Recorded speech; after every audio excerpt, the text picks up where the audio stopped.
ایک بزرگ گزرے ہیں، بہت ٹاپ کے صوفی تھے. وہ کہتے ہیں کہ میرے پاس ایک غیبت کرنے والا، چغلی کرنے والا بندہ آیا. 20 سال میں اس کی وجہ سے پریشان رہا.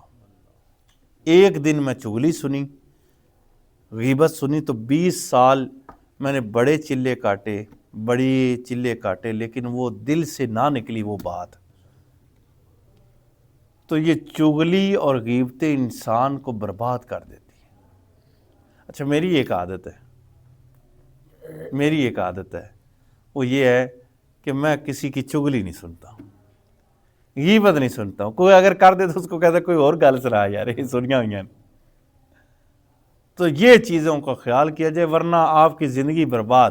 آگ لگ جاتی ہے نا، اندر لگ گئی، کسی کے بارے میں غلط فہمی پیدا ہو گئی کہ اچھا اس نے یہ بات کی ہے، اس نے یہ کی ہے. لہٰذا اپنے آپ کو بچائیں.